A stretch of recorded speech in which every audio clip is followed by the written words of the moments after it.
자, 이제 오늘 드디어 저희가 5주 동안 주기도문을 살펴봤는데 오늘 이 말씀으로 주기도문에 관한 내용을 이제 마무리 지으려고 합니다. 그래서 오늘 설교를 시작하기 전에 여러분들에게 한 가지 질문으로 이 말씀을 시작을 하겠습니다. 자, 여러분, 하나님께서 과연 신자들을 시험을 하실까요? 시험하지 않으실까요?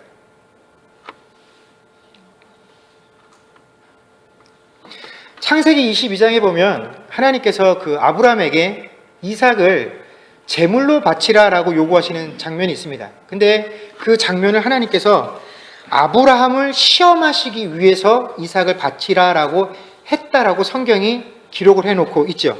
또 출애굽기 16장에 보면 하나님께서 이스라엘 백성들에게 만나를 주실 때에 그 만나를 주시면서 그들이 내 율법을 준행하나 아니하나 내가 시험해 보겠다라고 말씀하고 계십니다. 그래서 이 시험이라는 단어를 제가 사전에서 찾아봤더니 이렇게 정의를 해놨습니다. 재능이나 실력 따위를 일정한 절차에 따라 검사하고 평가하는 일이라고 시험을 설명을 하고 있습니다.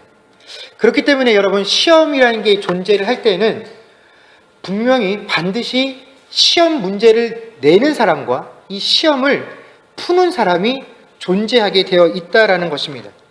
이런 의미에서 본다면 우리도 하나님께서 우리에게 출제하신 어떤 시험을 본다고 생각을 할 수가 있습니다. 왜냐하면 시험의 정의가 그렇고 또 성경에서도 우리에게 하나님께서 우리를 시험하신다, 그 백성들을 시험하신다라는 대목이 분명히 있기 때문에 그렇습니다.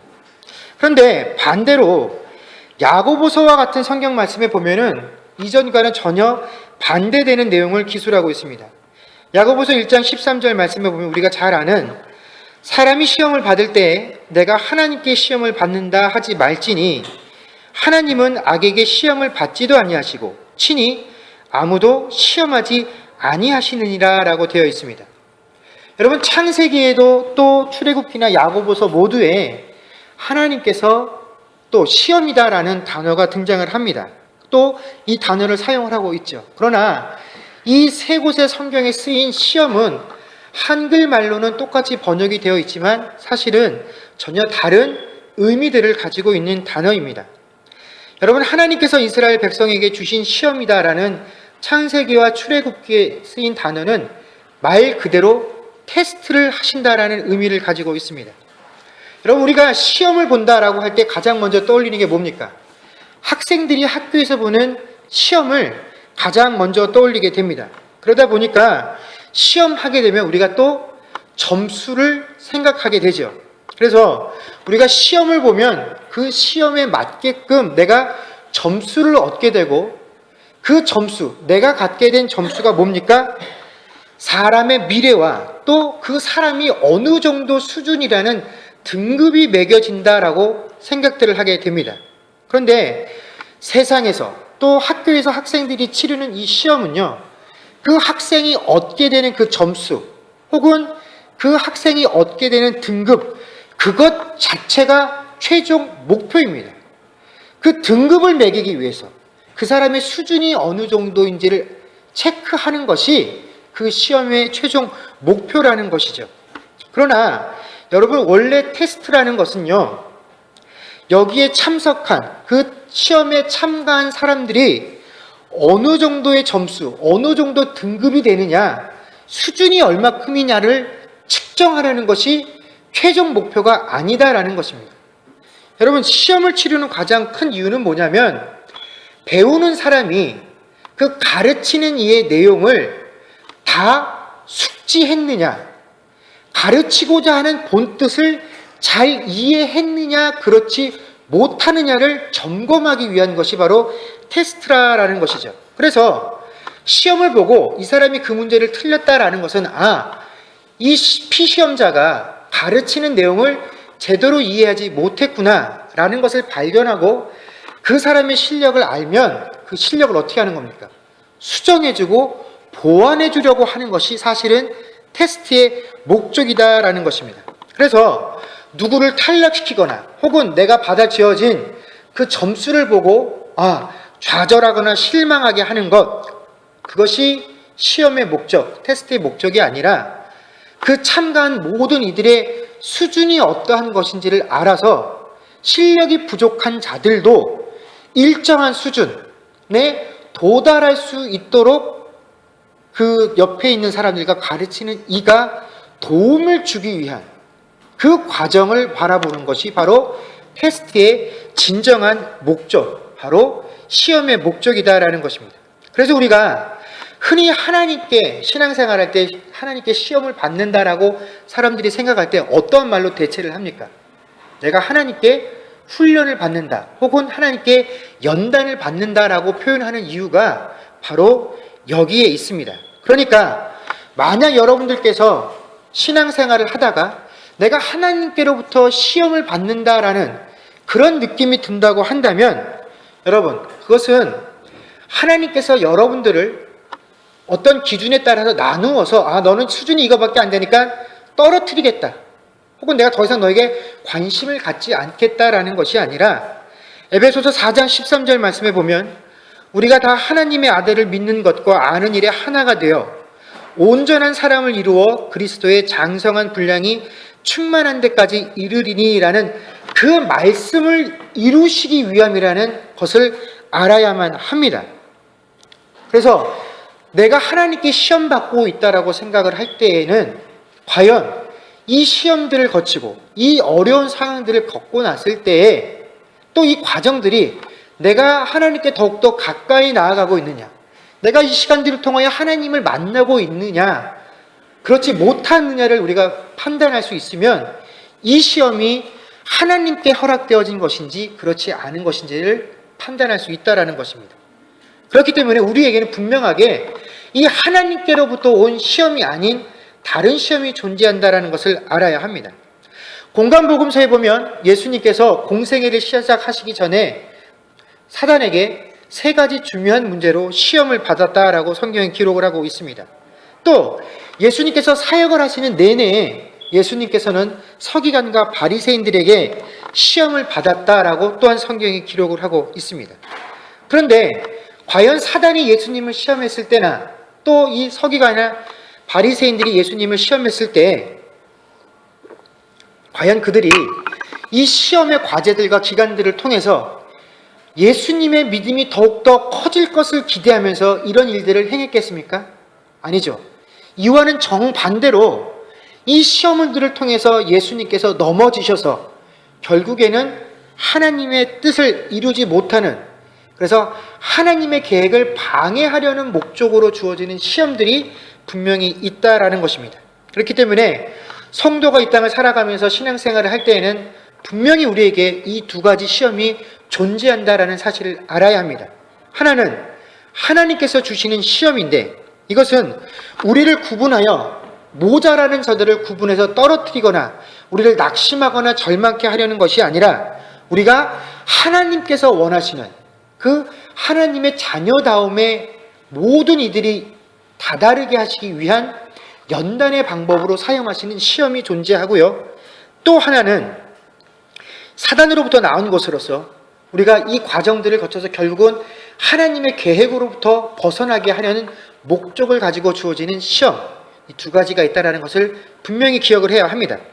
그렇기 때문에 오늘 저희가 읽었던 주기도문 13절 말씀 가운데 예수님께서 우리에게 시험에 들게 하지 마옵시고라고 하셨을 때의 이 시험은 하나님께서 우리에게 허락하시는 이 연단과 훈련으로서의 목적이 아니라 바로 우리의 원수인 사단에게서 나온 그 시험을 의미한다라는 것을 알 수가 있다라는 것입니다. 그렇다면 여기서 언급되어진 이 나쁜 종류의 시험이라는 것이 도대체 무엇이냐?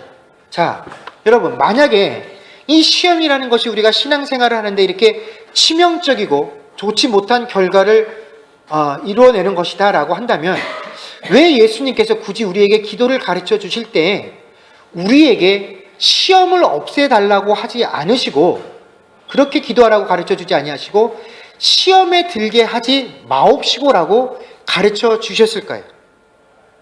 바로 이 예수님께서 가르쳐 주신 방법 속에 우리가 경험하게 될 시험의 특징, 바로 사단에게서 나오는 시험의 특징이 존재하게 됩니다. 그것이 뭐냐면 바로 이 원수들이 우리에게 베푸는 시험의 특징은 유혹의 유혹이라는 점입니다.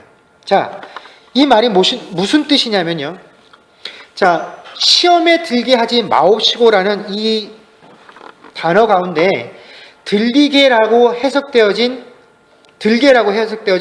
헬라어는요, 원래 에이스페로라는 단어입니다. 근데 그 에이스페로 중에 앞에 전치사 에이스가 어떤 의미를 가지고 있냐면 영어로 치면 into라는 의미입니다. 즉 뭐냐면 밖에서 안으로 들어간다라는 의미를 가지고 있습니다. 그렇기 때문에 시험에 들게 하지 마옵시고라는 이것을 우리가 쉽게 번역을 하게 되면 무슨 말이냐면 시험 안으로 들어가지 말게 해달라는 의미를 가지고 있습니다. 즉 이 말은요, 우리가 시험에 들어갈 수도 있고 때로는 어떻게 해요? 시험에 안 들어갈 수도 있다라는 것입니다. 우리가 똑같이 시험거리가 될 수 있는 문제가 있는데 어떤 때는 그것을 우리가 시험에 들었다라고 표현할 때가 있고 어떤 때는 그런 표현을 쓰지 않고 무사히 그 상황을 넘어가는 경우도 있게 된다라는 것이죠. 즉 시험 자체가, 그 유혹거리 자체가 우리의 삶에 문제가 되지는 않는다라는 것입니다.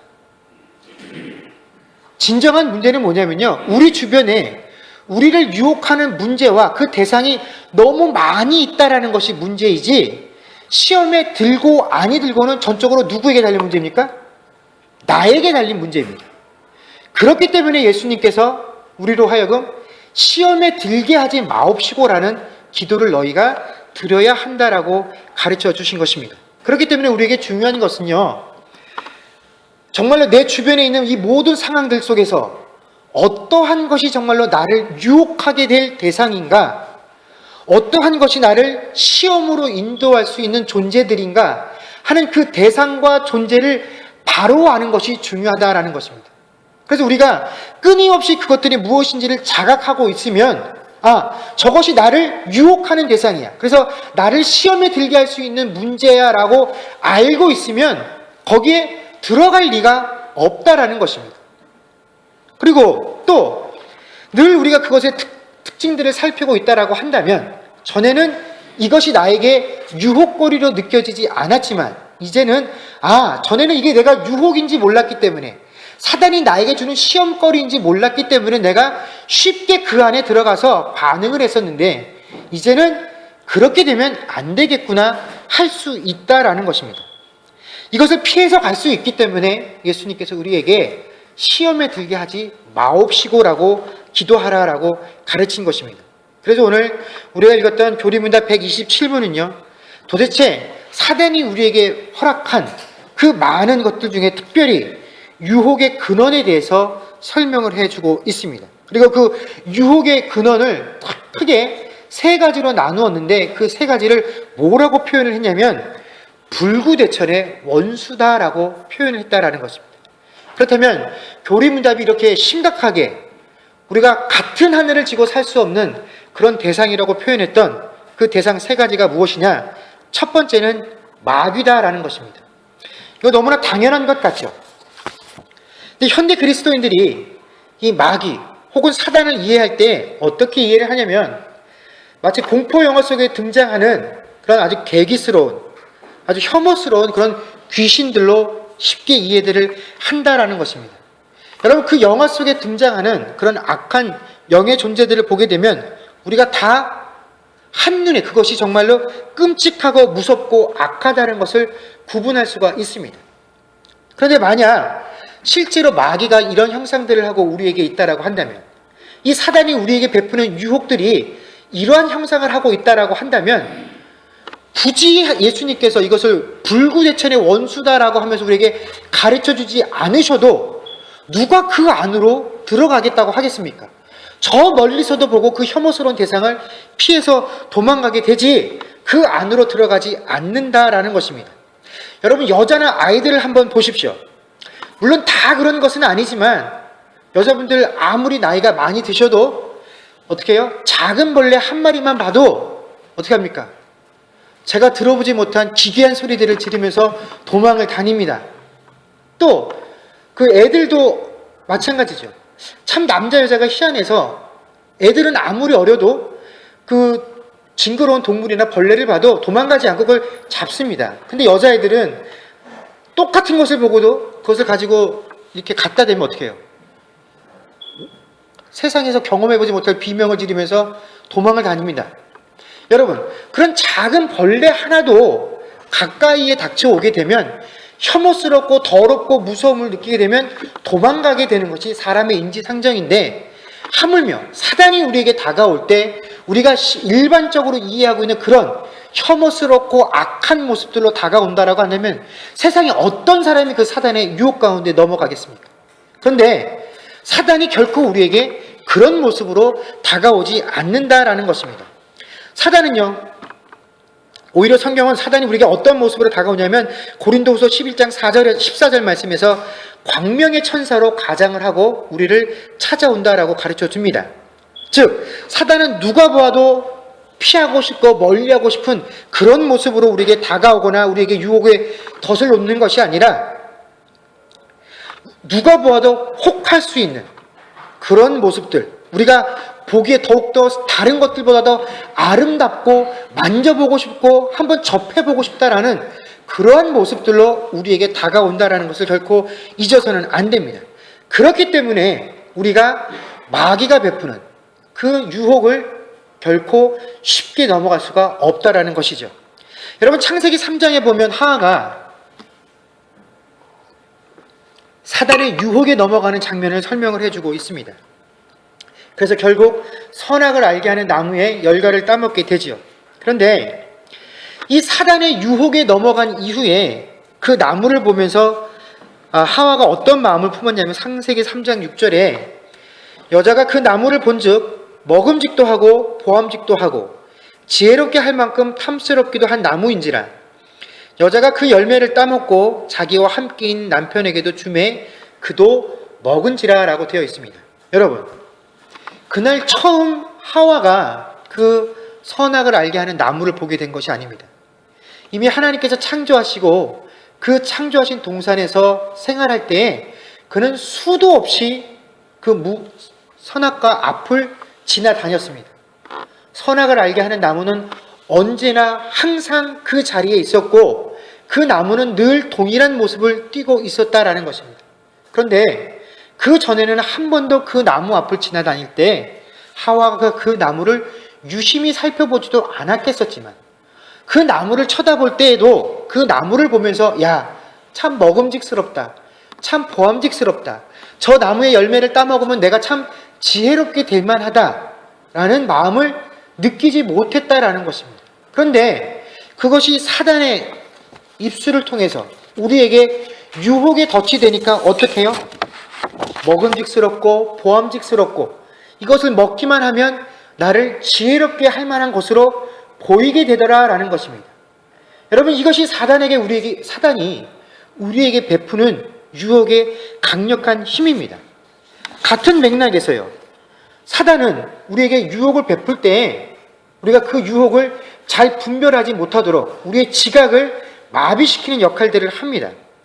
여러분, 사단이 하와를 유혹할 때 직접적으로 한 말이 있습니다. 뭐냐면 네가 이 열매를 먹으면 어떻게 된다라고 얘기를 합니까? 하나님과 같이 될 것이기 때문에 하나님이 못 먹게 하는 거야 라고 이야기를 합니다. 너의 눈이 밝아져서 하나님과 같이 될 것이다 라고 이 한마디로 결정적으로 하와가 그 열매를 바라볼 때 다른 마음을 먹게 했다라는 것이죠.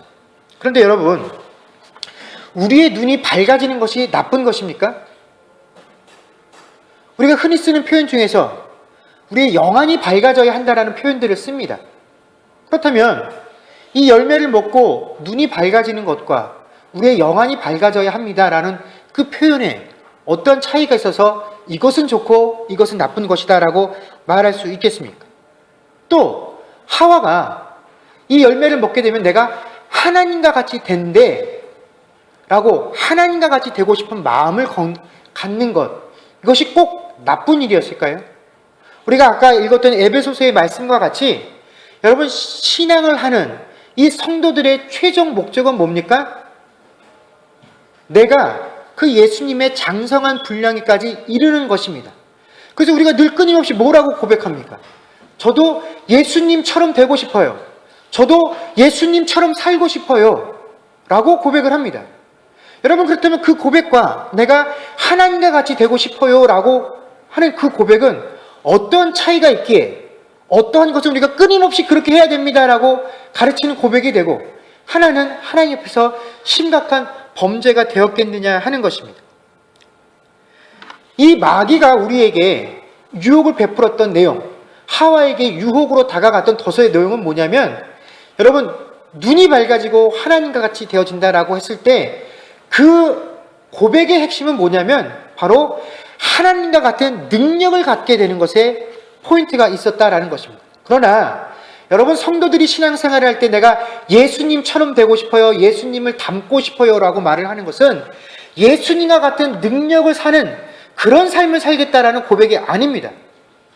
하나님께서 예수님을 이 땅에 보내셔서 마지막 때에 네가 십자가에 못 박혀 죽으라고 하는 그 하나님의 말씀 앞에 마지막까지 순종해 가셨던 그 순종의 모습, 그것이 내가 닮기를 원하는 모습의 핵심인 것이고, 내가 예수님처럼 되기를 원한다라는 그 고백은 내가 아무리 어려운 상황과 힘든 처지 속에서도 저도 예수님처럼 그 하나님의 요구 앞에 순종하겠습니다라고 하는 그 고백과 삶을 저도 담고 싶습니다라고 하는 것이 내가 예수님처럼 살고 싶다라는 것이고, 내가 예수님의 장성한 분량에 이르겠다고 하는 것도 결국은 어떠한 상황과 어떠한 하나님의 요구 앞에서도 내가 순종하겠습니다라는 것을 예수님의 장성한 분량에 이르겠다라고 하는 것이죠. 그런데 우리가 사단의 유혹이 우리 가운데 펼쳐지게 되면요,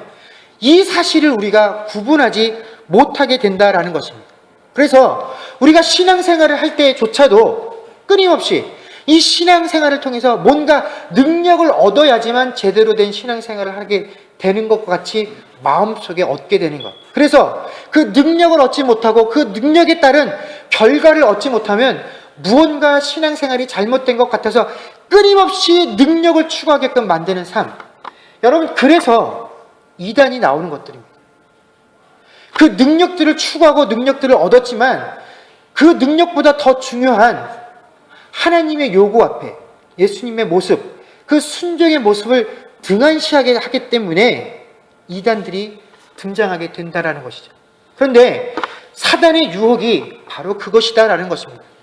마지막까지 가게 되면 우리가 흔히 말하는 이단이 되겠지만, 같은 신앙생활을 하는 중에서도 얼마든지 이러한 유혹의 돛에서 빠져나오지 못하고 이것과 함께 신앙생활을 하는 자들이 많이 있는지 모른다라는 것입니다. 여러분, 우리가 신앙생활 할 때 그냥 하나님 이름, 예수님 이름만 들어간다고 해서 그것이 다 신앙이 되는 것이고 다 영적인 것이 아님을 알아야 합니다. 그렇기 때문에 우리가 끊임없이 이 마귀가 내게 베푸는 유혹의 덫을 조심해야 하죠. 두 번째로 우리에게 펼쳐진 그 시험의 원천은 무엇이냐면 세상이다라고 하이델베르크 교리 문답이 우리에게 말씀해주고 계십니다. 성경 안에서 세상이라는 단어가 여러 가지 의미로 사용이 됩니다. 그렇지만 대체적으로 성경이 말하는 세상이다라고 하는 이 표현은 하나님 나라와 반대되는 이 불신자들의 세계를 의미하는 것이죠. 그래서 이 불신자들의 세계, 하나님의 나라의 특징과 전혀 다른 그 불신자들의 세계에 대한 특징을 잘 묘사한 성경 구절이 바로 요한일서 2장 15절에서 16절까지의 말씀입니다. 우리 앞에 계신 화면을 보시고 확인해 제가 한번 봉독을 해드릴게요. 이 세상이나 세상에 있는 것들을 사랑하지 말라. 누구든지 세상을 사랑하면 아버지의 사랑이 그 안에 있지 아니하니, 이는 세상에 있는 모든 것이 육신의 정욕과 안목의 정욕과 이생의 자랑이니 다 아버지께로부터 온 것이 아니요 세상으로부터 온 것이라 라고 성경이 말씀해주고 계십니다. 여러분, 이 요한일서 2장 15절에서 16절 말씀을 한번 자세히 들여다 보십시오. 세상에 있는 모든 것들을 뭐라고 표현을 하냐면 육신의 정욕과 안목의 정욕과 이생의 자랑이다 라고 이야기를 합니다. 여기에 등장하는 육신의 정욕, 안목의 정욕, 이생의 자랑이라는 것이 뭡니까? 결국에는 우리 눈에 흡족한 것들, 우리가 이 세상에서 불신자들과 함께 섞여 살 때 그 사람들이 갖고 싶어하고 누리고 싶어하는 그 대상들, 그 대상들을 추구하는 우리의 욕구들이 바로 여기에 등장하는 육신의 정욕이요, 안목의 정욕이요, 또 이생의 자랑이다라는 것입니다. 그래서 세상 사람들이 추구하고 그토록 갖고 싶어하는 것을 가졌을 때 자랑하는 그 행태가 우리들 안에 있으면 우리도 역시 이것들을 추구하는 것과 다를 것이 없다라는 것입니다. 이것은 세상이나 믿는 사람이나 다 좋아하는 요소들이다라는 것입니다. 자, 저는 솔직히 저희 집사람이 그 헤어스타일을 바꾸거나 의상을 바꾸거나 화장을 바꿔도 전혀 차이점을 모릅니다. 머리 헤어스타일을 바꾸고 와도 바뀌었는지 안 바뀌었는지 모르고요. 저한테 화장을 했다라고 얘기를 하면서 오늘 뭐 다 달라진 거 없어? 그러고 물어보면 정말로 거짓말 안 하고 하나도 모릅니다. 도대체 뭐가 바뀐 거냐고. 그래서 심지어 화장을 하고 와서도 지웠다라고 얘기를 하면서 자기 나름대로 민낯이라고 걱정을 하면 도대체 화장했을 때하고 무슨 차이가 있냐라고 제가 반문을 할 만큼 차이를 모릅니다. 그래서 저희 교회 분들이 바뀌셔도 저는 솔직히 그 차이점을 구분하지 못합니다. 저렇게 아주 머리가 기신 분들이 머리를 싹둑 자르지 않는 한 그것도 제가 보고 머리 잘랐네요 라고 말 못하고요. 분명히 뭐가 바뀌었는데 뭐가 바뀌었지 정도만 구분을 할 수가 있어요. 그러면 이제 저희 집사람뿐만 아니라 이제 성도분들께서 이제 뭐 자기 배우자한테 있을 수도 있고 자기 가족한테 있을 수도 있고 내가 바뀐 것을 몰라준다라고 섭섭함들을 표현을 하게 됩니다. 자, 근데 저 사람이 내가 그 사람이 변한 것을 알아봐 주지 못해서 뭔가 좀 섭섭하다고 표현을 할 때 말은 야, 참 센스 없다라는 말로 대체를 하지만 결국은 내가 변한 이 상황을 알아봐 주지 못한 것에 대해서 비난을 하는 것이죠. 섭섭하다라고 표현을 하는 게 아닙니다. 뭡니까? 말은, 단어는 참 센스 없어라고 표현을 했지만 여러분, 내가 뭔가 변화되어진 것, 내가 옷을 하나 샀어, 가방을 하나 새로 샀어, 화장을 바꿨어, 머리를 했어, 이건 뭡니까? 내가 돈 주고 샀다라는 것을 말하려는 겁니다. 그 가방 바뀌었네? 어디서 샀어? 아, 이 가방 어디서 샀어? 얼마짜리야? 네가 나한테 내가 바뀐 것을 알아서 물어봐 주지 않으면 내가 도저히 이걸 자랑할 순간이 없는데 내 입으로는 이걸 얼마 주고 어디서 샀다고 말할 수가 없는데 왜 너는 내가 바뀐 것을 몰라봐 주냐 하는 겁니다. 내가 자랑할 수 있는 이 순간을 네가 원천 봉쇄하고 있다는 겁니다. 그래서 그것이 뭘로 나타나는 겁니까? 섭섭함으로 나타나게 된다라는 것입니다. 여러분, 그리고 이런 세상적인 풍조, 이런 것들을 자랑하고 이야기하고 그것들을 보면서 나도 갖고 싶네 하는 것들이 퍼져지는 이런 풍조를 분명히 잘못되었다라고 이것은 하나님 나라에 들어올 수 없는 생각이다라고 마음이다라고 가르쳐 줘야 할 곳이 교회인데 여러분 이것이 잘못되었다라고 교회가 이것을 배격하지 못할 뿐만 아니라 오히려 교회 안에 이런 세상적인 가치관이나 풍조가 더 깊이 들어와 있다라는 것입니다. 교회가 그것을 잘못되었으니 그것들을 멀리 하십시오라고 가르치기는커녕 그것들을 누리고 있는 삶, 그것들을 더 많이 가진 자들이 하나님께 복받은 인생이다라고 가르치고 있고 또 그런 사람들이 교회 안에 들어왔을 때 더 높여주고 그런 사람들이 많아야 교회의 일꾼이 많이 생겼다라고 생각을 하는 그런 풍토를 가지고 교회가 있다라는 것입니다. 여러분, 하나님 나라 안에는요, 육신의 안목과 육신의 정욕과 또 이생의 자랑이 들어올 곳이 없다라고 이야기를 하고 있습니다. 성경은 그것이 하나님 나라에서부터 나온 것이 아니다라고 이야기하고 있다라는 것입니다. 여러분, 우리가 세상을 살아가면서 우리도 이 땅 가운데 발을 붙이고 있기 때문에 세상에 믿지 아니하는 자들과 함께 살기 때문에 나 혼자만 사는 것이 아니라 가족과 함께 있기 때문에 여러분, 우리에게도 분명히 물질은 필요합니다. 건강은 필요합니다. 내 자녀들도 공부를 열심히 해야 됩니다. 그 공부한 결과를 토대로 인해서 무언가를 얻고 이 세상을 살아가야 합니다. 그러나 여러분, 그것 자체가 우리의 목표가 되어서는 곤란하다라는 것입니다. 그것 자체가 우리의 자랑거리가 되어서도 안 되고 그것 자체가 우리의 기쁨이 되어서도 안 된다라는 것입니다. 세 번째로 우리에게 교리문답이 가르쳐주고 있는 불구대천의 원수일 수 있는 유혹의 덫이 무엇이냐? 바로 우리의 육신이다라고 가르쳐주고 있습니다. 여기서 우리의 육신이다라고 표현을 한 것은 우리 안에 여전히 남아있는 옛사람의 모습을 의미하는 것입니다. 우리 성도들이 신앙생활을 할 때 마귀나 사단에 대해서도 심각한 오해들을 가지고 있지만 또 한 가지 크게 오해하는 것이 뭐냐면 바로 자기 자신에 대해서 오해들을 하고 있다는 것입니다.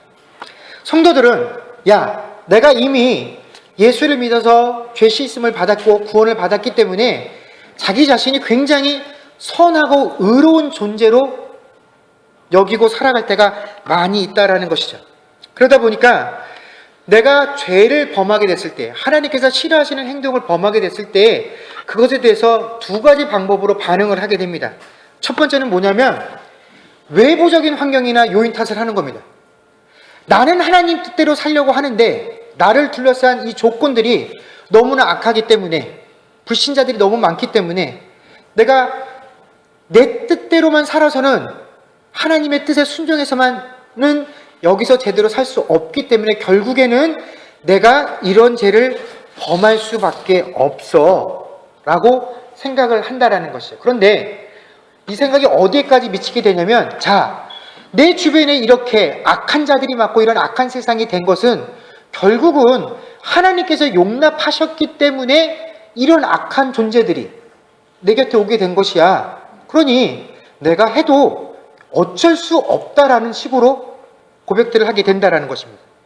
결국 책임을 누구에게 떠넘기게 됩니까? 하나님에게 떠넘기게 된다라는 것이죠. 또 이와는 반대로, 아주 전혀 반대로 자기 이 잘못을 해석하는 사람들이 있습니다. 어떤 분들이냐면 자기 스스로를 굉장히 영적이다라고 생각하는 분들이죠. 이런 분들은 모든 원인을 다 영적인 것에서 책임을 찾습니다. 그래서 누가 잘못하게 되거나 내가 어떤 유혹에 걸려 넘어지게 되면, 시험에 빠지게 되면 그 원인을 하나님이 아닌 정반대편에 있는 다 사단과 원수에게 탓을 돌리게 된다라는 것이죠. 그래서 내가 아직 부족해서 거기에 넘어갔다라고 표현을 하는 경우입니다. 그러나 성경은요, 우리에게 분명하게 뭐라고 얘기를 하고 있냐면, 네가 사단의 유혹에 넘어갔든지 간에 어떤 이유로 유혹에 넘어서 시험에 빠지게 되었다라면 그 책임은 100% 누구에게 있다고요? 너 자신에게 있다라고 가르쳐주고 있습니다. 그것이 야고보서 1장 14절에서 15절의 말씀입니다. 오직 각 사람이 시험을 받는 것은 자기 욕심에 끌려 미혹됨이니 욕심이 잉태한 즉 죄를 낳고 죄가 장성한 즉 사망을 낳느니라 라고 말씀해 주고 계십니다. 여러분, 신자와 불신자를 구별하는 여러 가지 차이점들이 존재하지만 개혁교회 안에서 가장 강조하는 신자와 불신자를 구분하는 차이점이 뭐냐면 바로 인간에 대한 인식에 바로서 신자와 불신자를 구분합니다. 여러분, 믿지 아니하는 자들은 사람들을 바라볼 때 여전히 세상에는 괜찮은 사람들이 많이 있다라고 생각들을 합니다. 우리가 본받을 만한, 닮을 만한 사람들이 많이 있다라고 가르치고 있습니다. 실제로 세상의 관점에서 보면 그런 인물들이 많이 있는 것 또한 사실입니다. 또, 저 사람은 정말 법 없이도 살아갈 수 있을 만큼 선하고 착한 사람이야 라고 판단하는 그런 사람들도 있습니다. 그러나 여러분, 개혁신학의 관점에서, 신앙과 신학은 우리에게 이렇게 말씀해 주고 계십니다. 우리가 오늘 읽었던 그 교리문답 가장 서론에 읽어보면 인간이란 우리 자신만으로는 너무 연약하여 우리는 한순간도 스스로 설 수 없기 때문에 그러함으로 주의 성령의 힘으로 우리를 친히 붙드시고 강하게 하셔서 우리가 이 영적 전쟁에서 패하여 거꾸러지지 않고 마침내 완전한 승리를 얻을 때까지 우리의 원수에 대해 항상 굳세게 대항하게 하시옵소서. 우리 스스로는요, 아무것도 할 수 없는 존재고 오직 성령의 힘에 붙들려 있을 때에만 이 싸움에서 지지 아니하고 결코 거꾸러지는 일이 없을 것이기 때문에 끊임없이 성령에게 나를 붙잡아 주시옵소서라는 이 고백을 하는 자만이 누구인 겁니까? 신자인 것입니다. 여러분, 신자와 불신자의 가장 큰 차이점은요, 주일날 교회 가서 예배를 드리느냐 안 드리느냐가 아닙니다. 내가 교회를 위해서 얼마나 많은 헌금을 하고 그동안 얼마나 많은 일들을 하고 얼마나 많은 업적들을 쌓았느냐가 아닙니다. 단 한순간도 하나님, 내가 당신의 손에 붙들리지 아니하고서는 이 땅에서 이 영적인 싸움을 감당할 수 없기에 하나님, 매 순간순간마다 나를 붙잡아 주시옵소서라는 고백을 드릴 수 있는 자만이 어떤 자라고요? 신자인 것입니다. 이 고백을 드릴 수 없는 사람은요, 교회를 다니고 있고 아무리 교회 안에서 중요한 직책을 받고 있다고 할지라도 여러분, 불신자와 다를 것이 없다라는 것입니다. 이 고백을 드리지 못하는 자는요, 바로 그 순간에 어떠한 근원에 속해 있든지 간에 사단이 내게 베푼 그 시험의 덫에 걸려 그 지금 이 시험 안에 있는 자들이기 때문에 바로 이 고백을 드릴 수 없다라는 것입니다. 여러분, 제가 서론에서 말씀드린 것과 같이 바로 나 자신이 나 스스로에게 가장 큰 시험의 덫이 될 수 있는 존재이기 때문에 여러분, 우리는 끊임없이 하나님께 하나님, 저는 아무것도 할 수 없는 존재입니다. 날마다 매 순간순간마다 나를 붙잡아 주시옵소서라고 기도할 수밖에 없는 존재라는 것을 우리가 알아야 할 것입니다. 우리가 이것을 깨닫지 못하게 되면 13절의 하반절과 마찬가지로 악에서 결코 빠져나올 수가 없다라는 것입니다. 우리가 이것을 알 때에, 그래서 내가 지금 악 가운데 있는 것을 알 때에라야 악에서 구하옵소서라는 간구를 드릴 수 있기 때문에 그렇습니다. 여러분, 이제 주기도문을 마치려고 합니다. 제가 한 달에 한 번씩 주기도문으로 우리가 공예배에 고백하기를 원했던 취지도 그렇고, 또 오랜 주간에 걸쳐서 이 주기도문에서 살핀 이유도 그렇고, 더 이상 이 주기도문이 우리가 예배의 마지막 순서를 알려주는 그런 순서로 자리매김하는 기도가 되어서는 안 될 것입니다. 또 신자라면 기본적으로 알고 암송해야 하는 그냥 그런 도구로 남아있어서도 결코 안 될 것입니다. 여러분, 이 주기도문 안에는요, 성부 하나님과 성자 하나님과 성령 하나님께서 정말로 이 땅에 지음받은 이 모든 피조물들을 어떻게 섭리하시고 이끌어 나가시는지, 또 하늘나라에서 그 이루어진 그 하나님의 뜻이 정말로 이 땅에서도 이루어지기를 원하는 그 간절함들을 담아서 우리에게 가르쳐 주신 기도가 이 주기도문입니다. 그렇기 때문에 이제 이 이후로 우리가 주기도문을 암송할 때에 정말로 이 삼위 하나님께서 우리에게 보여주셨던, 또 우리를 향해 갖고 계신 그 놀라운 섭리와 계획하심들이 정말로 이 땅에서 바로 내가 서 있는 그 삶 안에서 이루어지기를 원합니다라고 하는 그 순종의 고백들을 드릴 수 있는 그런 순종의 고백이 되어지는 기도가 될 수 있기를 주의 이름으로 간절히 축원합니다. 기도하겠습니다.